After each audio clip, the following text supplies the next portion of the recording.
Hi there, and welcome to Ian's Engage channel. I'm Ian. In a break from normal scheduling, I thought I'd share a couple of things that didn't go exactly to plan this week.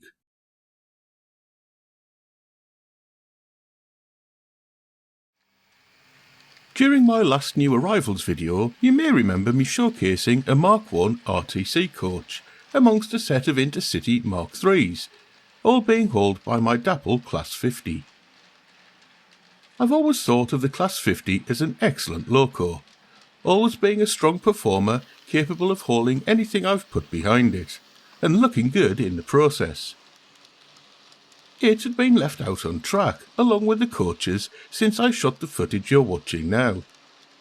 As I had footage to shoot for the review of the large prairie, I decided to clear the test track and put everything back into storage. Being a lazy so-and-so, and seeing an opportunity to play trains, I decided to drive the loco and coaches down from the station area and put them away from a position where I could remain seated, after a couple of circuits of the test track of course. I selected the loco on my NCE power cab and increased the speed.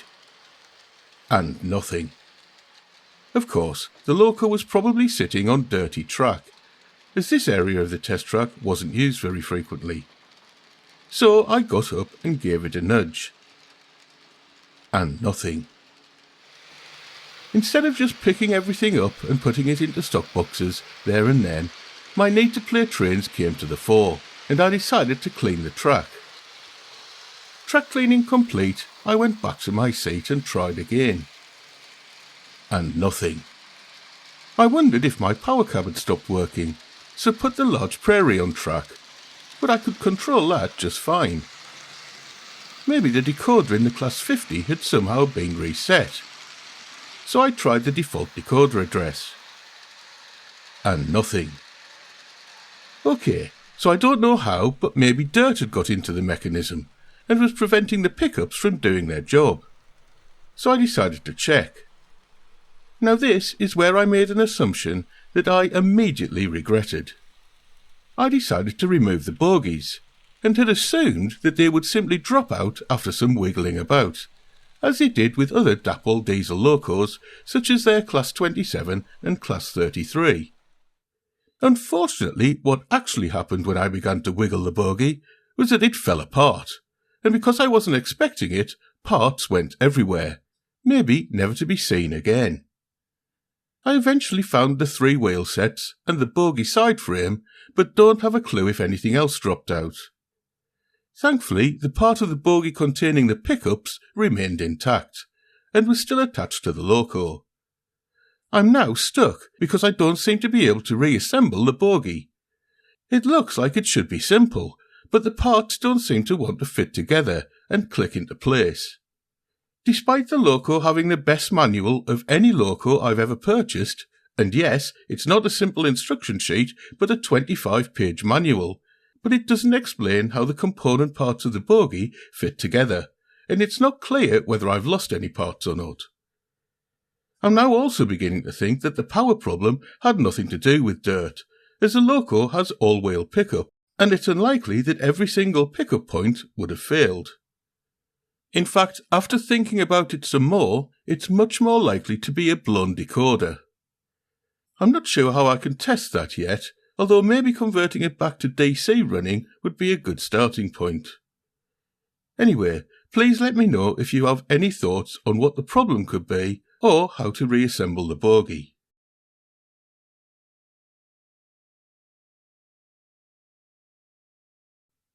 In other news, I decided that I was going to start work on the tricky bit again this week. As it stands, I have some temporary track in place joining the 2 permanently fixed sections that contain all of the point work. The plan was to make this temporary join a more permanent one. Of course, I had a plan of action, and had already incorporated the plan into a script that would eventually become next week's video.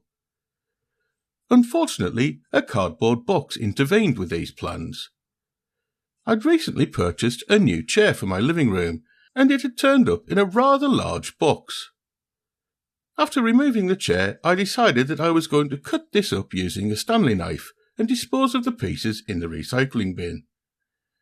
All was going well until I mistook my thumb for a piece of cardboard. And after that, all was not going so well. Don't worry, I haven't lost a thumb, but it's quite tender and has left me unable to handle things properly. So work on the tricky bit, the Class 50, and anything else that requires a deft touch has come to an abrupt halt. But at least the new chair's very comfortable. Anyway, this means that instead of a tricky bit progress video, my next upload will be another video review, this time of the Graham Farish Class 24. I wouldn't normally post 2 review videos so close together, but needs must and all that.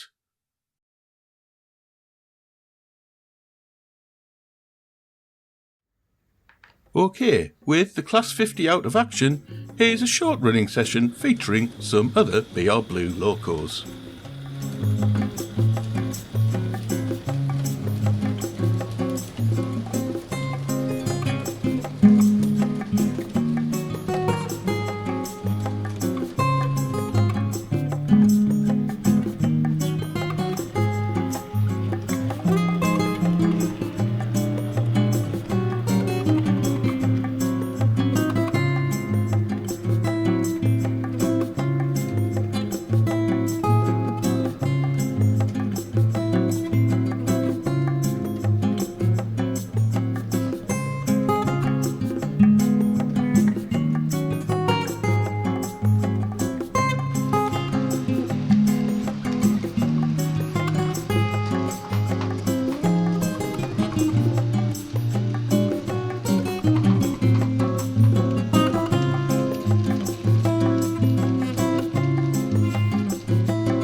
Well, that was a bit different, wasn't it?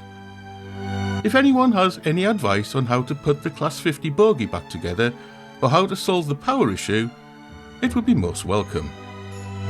Alternatively, if you've got any hints, tips, useful tools or techniques to pass on to a fellow N-Gage modeller, or if you simply want to say hello, then please do so in the comments section.